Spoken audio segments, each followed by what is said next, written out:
Hello, welcome to Movie Musters Sanctuary, a recap of BMF Season 3 Episode 3. Collisions between Meech, Glock, the MKs, and the Red Dogs cause pandemonium during Jack the Rapper weekend. Meech is committed to supporting BMF in Atlanta, and he will begin by working with his father to buy a house. The significance of music. Episode 3 of BMF Season 3. A flashback showing Meech and Charles connecting over music opens the show. It demonstrates how essential music has been to their relationship and how much Charles values it. Meech is somewhat aback when he discovers that their trap place is actually being looted as he unlocks the door. Meech approaches Angel at the club later that night regarding their robbery and the scenario involving the Mexicans. She assures him that she kept her mouth shut around everyone. Granny interrupts them mid-sentence and asks Meech if he has any more cash so that he can clean. Meech answers, letting him know that he experienced a small setback. Granny tells Meech what the Jack the Rapper convention was after some high rollers enter the club. 2. I've got stuff to do. T is informed by Hoop and Sterl that Henry has taken some of their employees and customers while they are at the restaurant. T receives a call from Markeisha before he can truly decide what to do next. She extends an invitation for him to visit and tells him she misses him.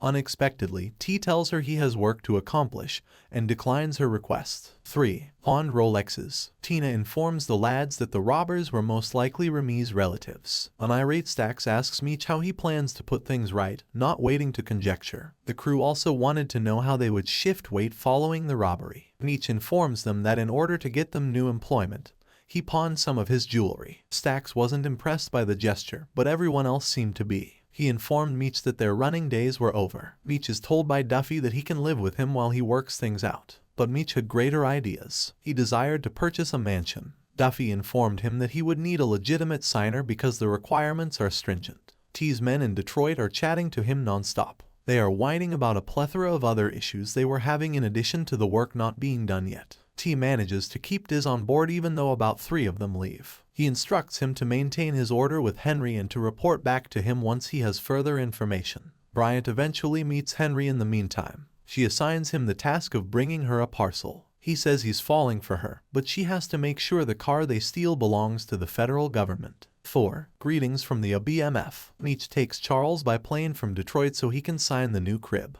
We witness his pleasure and happiness at the studio when Meech and Duffy reveal it to him. Lucille is at church in Detroit with Estelle preparing candies for the bake sale. When will Lucille allow Morris to take her out? Estelle queries about Morris. In response, Lucille argues that since they are still legally married, she won't back out of their marriage just because Charles couldn't keep it in his pants. Estelle stresses that time is wasted since life is too brief. T finds out that Henry transports her work in ambulances. He gives Hoop the order to go ensure that the package is not delivered by the ambulance because if Henry's clients don't receive their job, they would return to BMF. Sterl advises Cuts to accompany Hoop. Yes, the same Cuts whom Jin and Amberson are after. In reality, Jin and Amberson are still keeping an eye on Cuts. Amberson says she has never been in a gunfight when Jin asks her if she has, while they wait for anything intriguing to happen. Jin is informed by Amberson that she is not terrified of dying. Nevertheless, she describes how she saw the light when she overdosed. Jin says that her sister was beaten to death and expresses the hope that she witnessed the similar incident prior to her passing. 5. Illegal matters. Charles and Meech argue angrily when it comes time for Charles to approve Meech's crib. Charles has various feelings over Meech's fabrication of details. When the two are unable to reach a consensus,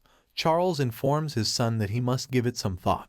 Tuan gets shot while driving the ambulance back to Detroit with Bryant. Bryant is shot at by Cuts and Hoop as he hastily exits the vehicle. Jin and Amberson witnessed all of this firsthand. After exiting their vehicle, Jin is shot by Tuan, and Cuts and Hoop both start running. Before he can shoot her to death, Bryant kills him in protection of her. After rejoining Henry, Bryant describes how BMF was aware of their exact location and other details. Bryant is asked to tell Henry all that he knows about T. 6. Who made the CPS call now? When Child Protective Services visits LaWanda's mother's home, they inform her that they received an anonymous call, and that Terry Jr. is a concern. T and LaWanda maintain that TJ is alright and that they are good parents. They will learn more after the investigation is presented to a judge. The CPS employee informs them. T doesn't think it was Markeisha who phoned CPS in retaliation, but LaWanda thinks it was. 7. Worried about Charles's security. When Charles winds up at the Jack the Rapper convention,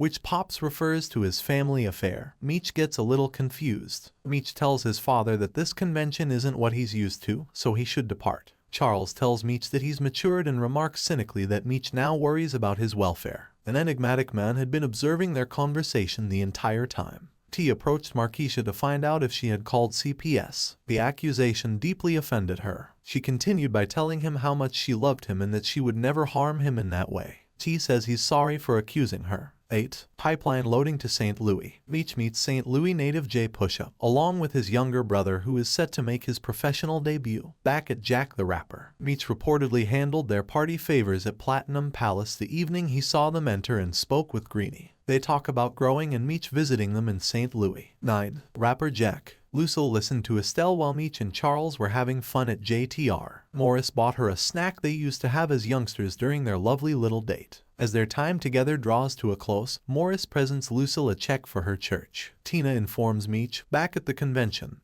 that Charles is actually speaking with a Miami killer. They discover that the man they approached was actually Glock, the MK's commander. During a heated conversation between the two, Glock discloses that Greenie is his employee. When tempers rise, a massive brawl starts. Amid all the turmoil, Charles even delivers a couple blows. When the Red Dogs show there, things get even worse. 11. Acknowledge what matters. T shows Markeisha his new apartment, which he obtained in order to demonstrate to CPS that TJ had a proper place to live. The two begin their relationship after she gives him the flower he gave her during the previous season. The two begin to somewhat reunite. Lucille knocks on the floor, breaking the tension before it gets too hot. Lucille scolded her son about his predicament and the necessity for him to get his act together. She describes her upbringing in foster care and why he cannot allow it to happen to his own child. Following the fierce altercation, Charles drives Meech home to Atlanta. Charles asks Meech why he went if he knew how it would end because he is obviously upset about how things turned out. Meech tells his father that the same reason he relocated to Atlanta was the reason he went.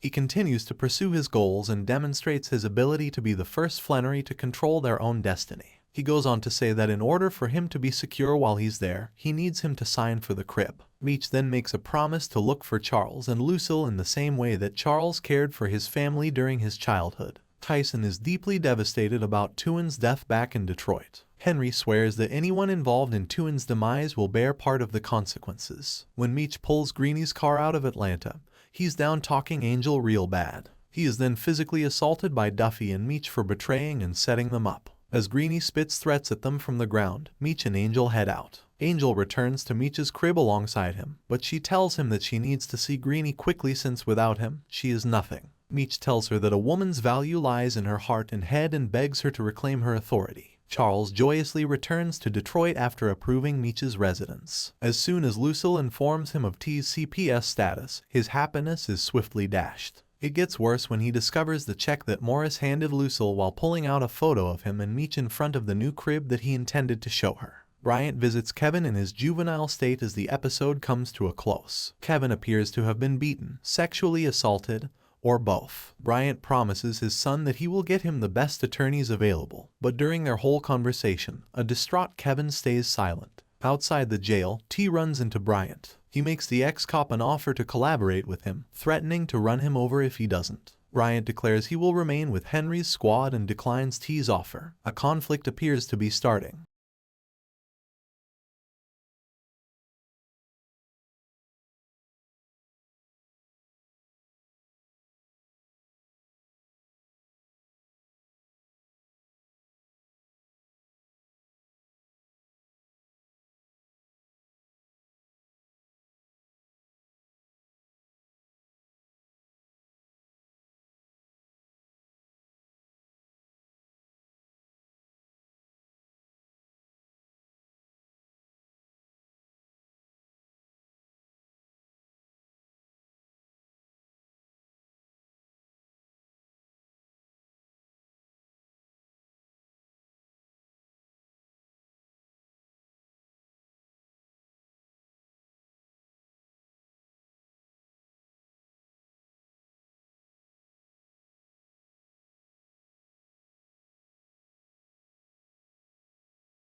Please don't forget to like, comment, share, and subscribe for more videos. Thanks for watching.